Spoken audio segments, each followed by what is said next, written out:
Saya datang dengan suatu pengalaman dengan Tuhan, seperti saudara juga mengalami banyak hal dengan Tuhan. Kira-kira 15 tahun lalu memulai gereja di Ambon. Dulu nama kita belum rock semua ya, marga kita udah ganti berapa kali nih saya nggak tahu nih ya. Ya, gitu. Jadi waktu kami mulai 15 tahun lalu, saya juga datang dengan banyak keinginan di sana. Ingin contoh ini, ikut gereja ini, contohin gereja ini, baca buku ini, ikut kayak itu. Ingin jadi seperti itu semuanya.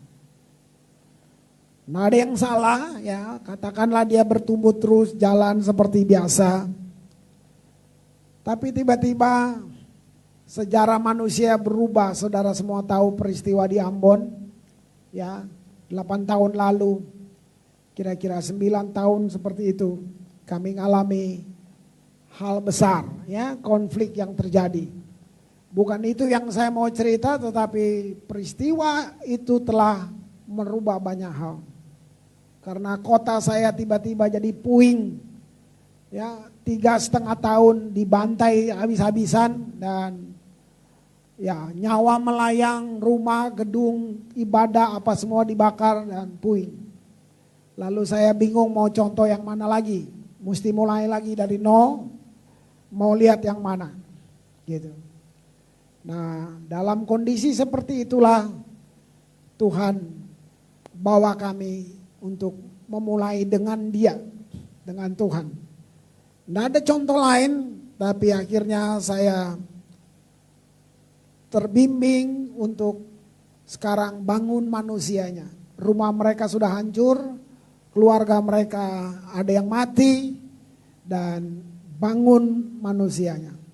Akhirnya kita mulai dengan membangun manusia. Membangun manusia berarti saya mesti mulai dari kejujuran. Jujur untuk diri sendiri, jujur untuk semuanya. Jadi tentu dengan staf yang ada, mulai dari musik, mulai dari semuanya, kita mulai jujur. Dulu kita bisa contoh siapa aja, kita niru orang-orang di kota besar. Sekarang kita mulai dengan kejujuran. Artinya begitu kita berdiri di depan, kita tidak menipu siapa-siapa. Kita tidak nipu orang banyak, apalagi nipu diri sendiri. Ya toh? Bagaimana misalnya?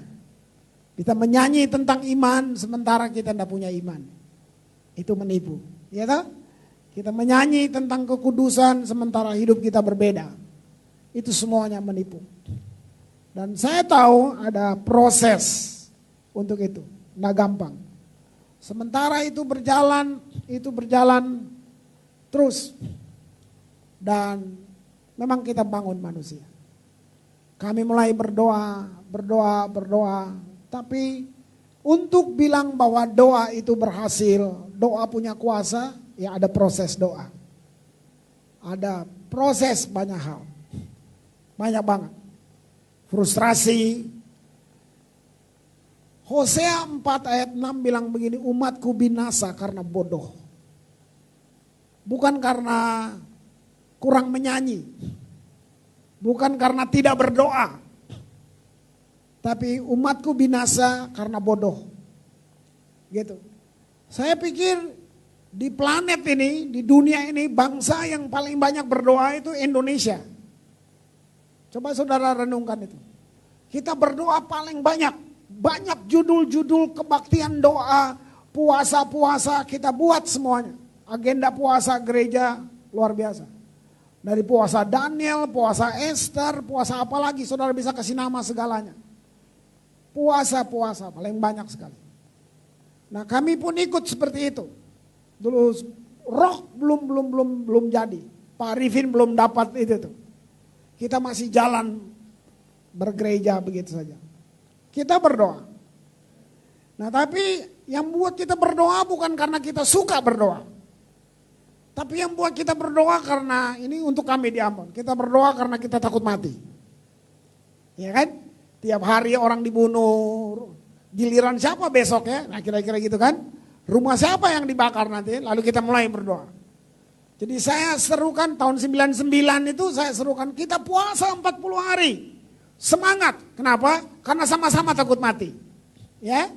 Wah, bom di sana sini. Kita mulai puasa 40 hari. Puasa, semangat sih. Ya lapar-lapar gimana gitu toh. Mulai. Kira-kira udah jalan 30 hari lebih. Pak Arifin telepon dari Bali. Dan bilang, Chris, kita semua Indonesia Timur akan berpuasa untuk Ambon. Karena kamu di Ambon, kamu harus terlibat. Saya bilang, Pak, saya udah mau selesai. Oh, kita baru mulai. Ikut dong, Chris, katanya gitu. Mak, udah terpaksa kan kalau gini kan? Gitu. Tapi namanya pemimpin. Jadi akhirnya saya umumin lagi. Ayo kita puasa lagi. Karena ini sekarang bukan cuma Ambon, Bali, Sumbawa, semuanya Lombok, semuanya kita akan puasa. Ayo mulai lagi. 2 kali 40 hari, saudaraku. Bayangin. Mulai semangatnya turun. Tapi lumayan lah, dengar bom ketakutan. Ya puasa, terpaksa kan gitu. Ya doa, jalan. Mulai. Udah berapa puluh hari lah, 20 hari, 20 sekian hari. Telepon dari Gereja Bethel Indonesia, Ketua Sinode Swandoko, pusat telepon. Pendeta Chris Manusama, kami seluruh GBI se-Indonesia berpuasa untuk Ambon. Karena konflik ini tidak selesai-selesai dan kamu ada di Ambon, mari puasa sama-sama. Mati aku. Saudara, 3 kali 40 hari kita puasa. Malaikat sampai minder lihat kita. Saudaraku. Lihat itu. Nggak jadi apa-apa. Nggak ada perubahan. Bukan puasanya yang salah. Tapi itu saudara lihat. Umatku binasa karena bodoh. Terjemahan lain dibilang lack of knowledge. Ada sesuatu yang mesti kita rubah. Ada yang mesti kita rubah. Saya menghitungnya 11 bulan kemudian baru. Itu setelah kita lakukan itu. Jadi ini udah 3,5 tahun nih saudara. 11 bulan dari saat itu. Berhenti. FAM. Keputusan dari pusat, perintah presiden langsung. Harus berhenti. Semua harus keluar dari Ambon. Wow. Tunggu 11 bulan. Setelah itu waktu itu jadi totalnya itu 3,5 tahun saudara. Lihat itu. Lalu kita mesti bangun. Nah ini saya ingat sekali. Bukan cuma doa, tapi perlu sesuatu. Sering kita ini Asia ya, orang Asia ini perasaan lebih bermain gitu kan. Kita tangkap perasaan Roh Kudus, tapi kita tidak tangkap pikirannya Roh Kudus. Sehingga kita sering Roh Kudus mau sesuatu, kita mau yang lain. Nah ini yang saya akhirnya saya memilih untuk fokus di Ambon. Jadi saya bukan orang sibuk, saya tidak kemana-mana, kita mulai diam di Ambon karena kita sedang membangun manusia. Kita tidak bisa rubah manusia, tidak bisa. Jangan coba merubah manusia. Mau urapan kayak apapun, itu tidak untuk merubah manusia. Kita cuma bisa duduk, lalu ngobrol tentang hidup, tentang semua. Itu aja, kita bagi aja. Bagi. Pelan-pelan, semuanya pelan-pelan. Lalu Pak Arifin datang dengan judul baru. Ganti marga. Udah. Rock. Wah, sedang. Nggak gampang banget. Pertama saya pikir ini Pak Arifin nih mau ngetren aja nih Pak Arifin. Jalanin, pikirin lama-lama kita melihat, oh ini dia. Memang pemimpin tuh melihatnya beberapa langkah di depan. Ya, kita bisa enggak setuju tapi bukan protes, bukan berontak. Jadi waktu lihat itu, wah Pak Arifin, rock. Itu sama aja kayak ganti FAM kan, ganti marga itu saudara. Ya, rock. Wah. Rock ada 2. Rock kita kaki Dian, ya gitu. Kalau rock metal tengkorak lambangnya, Nah, saudara mau yang tengkorak apa mau yang kaki diam? Ya, gitu. Ini filosofinya beda sekali. Saya mulai pikir, wow Tuhan, rock, representative of Christ kingdom. Wah, Ambon hancur, ya, fisik, mental, spiritual, semuanya terpuruk. Jadi kita sedang bangun kingdom. Nah, itu pelan-pelan dia masuk di kami dulu. Saya mau merubah masyarakat dengan nilai. Ini poinnya. Gitu poin. Bagaimana gereja bisa menarik karena kerajaan. Kalau kita bicara kerajaan, saudara coba pergi. Kita bukan negara kerajaan, jadi kamu sulit punya gambaran itu. Atau kamu cuma baca sejarah, paling-paling kamu ngerti kerajaan Spanyol, Inggris gitu kan. Kamu cuma tahu itu. Tapi coba kamu pergi ke negara-negara kerajaan. Di pagernya aja udah seneng kamu. Nah maksudnya bisa nggak orang seneng di gereja? Oh ini dia. Apa yang mesti kita rubah sih? Nah itu. Kita sudah berdoa kok. Tapi orang tetap nggak seneng di gereja. Ini dia. Yang jadi persoalan orang itu adalah hari Senin. Bisa nggak khotbah hari Minggu kemarin itu dilakukan hari Senin? Yang jadi persoalan buat saudara besok. Besok kamu kerja. Bagaimana nilai prinsip-prinsip hari Minggu ini diberlakukan di tempat kerja. Di dunia kerja. Itu yang sulit. Aduh susah sekali. Nggak mungkin. Nah ini dia. Makanya orang bilang nggak usah ke gereja. Karena sulit. Apa tuh mau dipakainya bagaimana? Nah bukan salah Tuhan. Bukan Alkitabnya kurang. Bukan. Kita ada yang kurang. Kita kurang. Kita enggak jadi representatif. Nah ini dia. Saya baru itu. Jadi itu perlu proses untuk belajar kembali. Apa sih kingdom? Apa? Semuanya. Kingdom mentality, kingdom principle, kingdom family. Apa aja semuanya kingdom. Pelan-pelan. Saya niru Pak Arifin. Itu restroom, toilet kita rubah. Pak Arifin di Bali kan biasanya male, female. Kita rubah prince, princess. Wah, keren, pakai gambar lagi. Ya. Orang mau ke toilet lihat tulisan princess. Toilet lucu, ya kan? Ya dia nggak percaya. Gitu kan. Jalan lagi, lihat lagi, yang laki mau masuk. Prince, preman gua kok prince, gitu kan, memang jadi bahan tertawaan, semuanya. Saya biarin aja, beberapa bulan makan lihat. Nah, setelah itu masuk, ini kan kita namanya memberi kepada orang tuh begitu kan. Kalau orang daerah kita rubahnya begitu, saudara. Mungkin saudara orang kota sekali ngomong oke, gitu. Mereka mulai masuk. Setelah masuk baru ngomong, tuh, kalau kamu prince, nggak ada prince kencing sembarangan. Oh gitu. Nggak ada princess ngeludah tuh nggak ada. Gitu. Buang sampah sak sukanya, itu enggak ada. Mulai rubah saudara, pelan-pelan kita rubah. Supaya kita disukai. Lama-lama dia jadi attitude, ya gitu. Lama-lama dia jadi gaya hidup kita. Semua tentang kerajaan akan merubah. Saya tidak menjadi seperti itu sekarang. Kita dalam proses, saudara. Kita dalam proses. Mulai. Ini dia. Pelan-pelan nilai itu dibuat. Semua manual book tentang kingdom tentu kita apa? Miles Monroe, seri, habis kita bampat semuanya, kita bedah. Kita ngomongin semuanya. Semua sudah kita buat. Tapi poinnya apakah dia sudah jadi? Nah ini. Lalu Tuhan mulai bilang. Untuk kota saya. Tuhan mereka kasih lihat.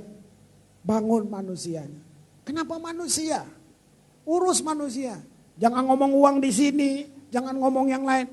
Maksudnya jadikan dulu ibadah itu punya daya tarik.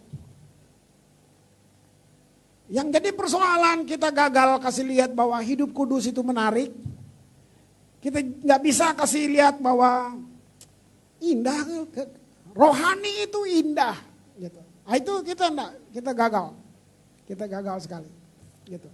Kemarin di anak muda saya terangkan bahwa kalau saudara nonton film ada preview. Nah itu. Waktu saudara nonton previewnya keren. Sampai kamu kepingin nonton lagi. Wih, kita nonton lagi yuk, bagus nih film gitu. Itu preview. Cuman diedit untuk beberapa detik kita bisa nonton lagi. Kalau katanya surga itu sedap. Katanya surga itu indah. Wah, surga tuh keren. Harusnya previewnya keren. Tapi gereja nggak jadi preview untuk surga. Makanya orang nggak tertarik. Ya lu aja deh ke gereja gitu. Gitu. Dari Senin sampai Sabtu kamu lihat semua di luar. Waktu hari Minggu kita masuk di gereja, kita kayak di dunia yang lain. Yang nggak relevan buat hari Senin. Nah, ini persoalan kita. Gereja banyak banget di Ambon, saudara. 400 tahun lebih kekristenan di sana. Bayangkan. Pertama nama Yesus disebut di bumi Nusantara. Itu di Maluku. Tapi saudara nonton, lihat sendiri ketertinggalan dan semua. Saudara lihat sendiri. Lihat, sampai ke Papua kamu lihat sendiri. Gereja banyak sekali. Gitu. Apanya? Kurang berdoa kah? Salah. Apanya, saudara? Enggak menarik. Enggak tertarik. Kamu lihat begitu banyak yang menarik. Dunia menarik, siapa bilang enggak? Kamu lihat semuanya di luar. Dari Senin besok kamu udah lihat. Begitu kita masuk hari Minggu ke gereja, langsung dunianya beda. Kalau bedanya tambah bagus, asik. Ini bedanya, ini kita zaman Ken Arok atau zaman apa nih gitu. Ya kan? Saudara bisa lihat enggak? Kita seperti enggak relevan. Karena besok kita mau hidup nyata.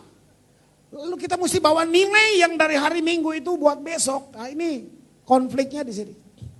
Terlalu nun jauh di sana. Terlalu nun jauh di sana. Nah dengan marga yang baru berapa tahun ini. Kita baru berubah juga. Waktu kingdom. Baru kita ngerti. Oh gini. Masyarakat kerajaan tuh begini. Mental-mental kerajaan begini. Kita mulai lihat. Lalu mulai Tuhan bawa kita untuk lihat manusia seperti Tuhan melihatnya. Ah, sedap di sini. Waktu Tuhan pertama menciptakan seluruh alam semesta semuanya ini. Ada dua kata penciptaan yang Tuhan pakai.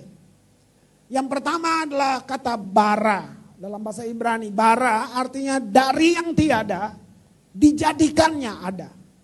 Dan hanya Tuhan yang bisa buat itu.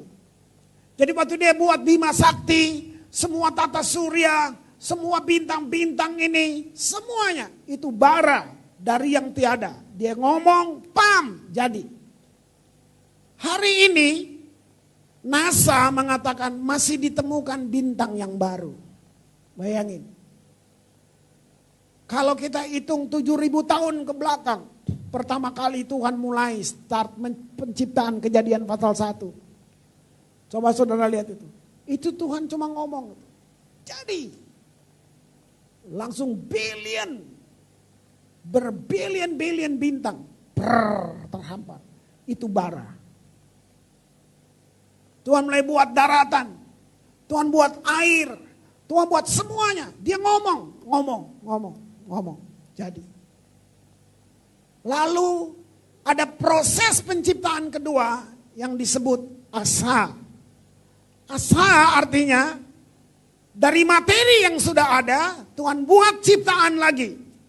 Yang pertama tadi dari yang tiada dia buat sesuatu. Sekarang dari materi yang sudah ada Tuhan menciptakan lagi untuk memenuhi semua keinginan dia. Nah itu kata yang dipakai asa.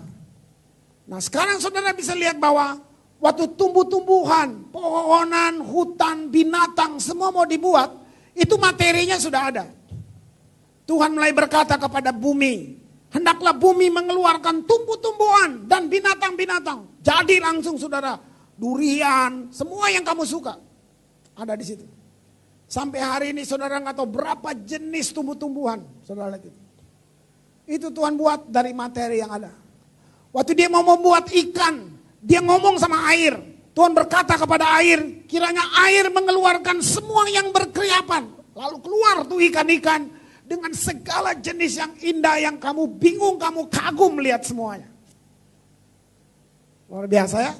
Untuk menciptakan unggas di udara, Tuhan ngomong tuh sama langit tuh. Tuhan ngomong tuh.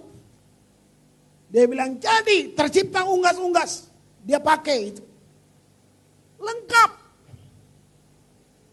Tiba-tiba ada satu ciptaan yang dahsyat. Yaitu manusia. Waktu dia mau buat manusia. Tuhan nggak ngomong sama tanah. Tuhan nggak ngomong sama air. Karena kalau dia ngomong sama air, kamu bersisik loh. Pakai ekor. Untung Tuhan gak ngomong sama air. Ya kan?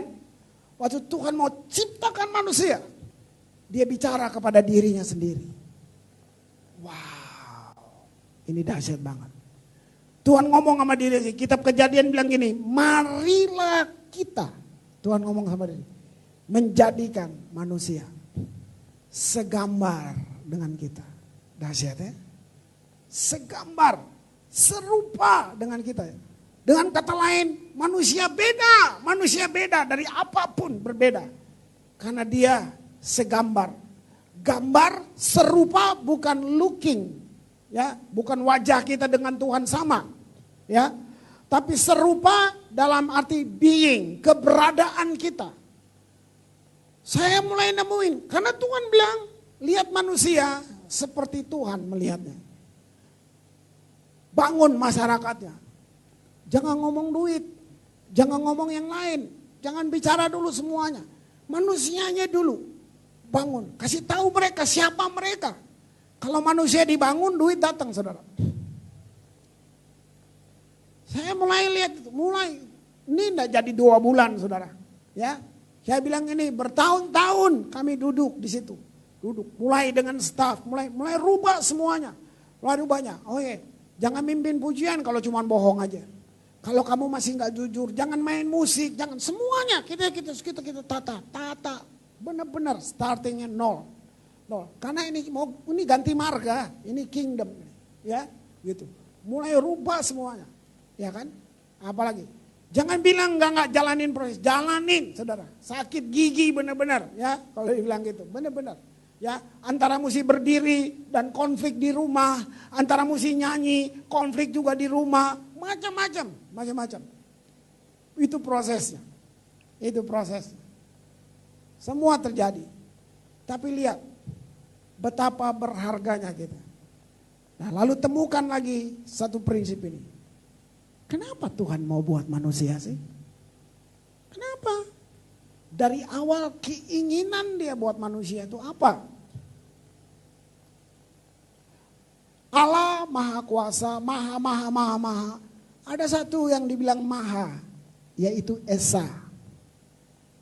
Esa artinya tunggal, sendiri. Sendiri, tunggal, nggak sama dengan kesepian, nggak sama. Nah, Allah nggak di situ. Cuman dia sendiri. Dalam segala kemahaannya ada satu maha yaitu Esa. Dia sendiri. Maksudnya tidak bisa disamai. Itu Allah. Tetapi ada satu maha lagi yang namanya kasih. Itu keberadaannya. Jadi Allah bukan punya kasih, tapi Allah itu kasih. Nah, itu keberadaan. Allah itu kasih. Nah, silakan maha kuasa, maha esa, maha apa saja, oke, aman itu. Tapi maha kasih, dia baru bisa jadi kasih kalau kasihnya disalurkan. Jadi gini, kasih perlu objek, kasih perlu sesuatu untuk bisa dia memberi, itu baru namanya kasih. Nah, sebab itulah Allah nggak mungkin memberi kepada binatang, kepada pohon, kepada bintang-bintang, kepada semua planet-planet ini. Enggak. Itulah alasannya Adam atau manusia dibuat. Serupa dengan dia, karena Allah harus sejenis, harus yang sejenis supaya Allah bisa berbagi kasihnya. Dia bisa memberi supaya kasih itu jadi benar-benar kasih. Jadi kalau saya boleh singkatkan di sini bahwa alasan kamu ada hari ini cuman karena satu, cinta, kasih. Nggak ada yang lain. Nggak ada yang lain. Alasan manusia diciptakan cuman satu, cinta, kasih. Saudara bisa lihat nggak? Mau planet tabrakan ke, mau bintang jatuh ke, mau matahari hilang ke, Tuhan nggak susah. Tuhan nggak stres. Perhatikan waktu manusia jatuh. Allah turun mencarinya. Karena itu pribadi dia di dalam.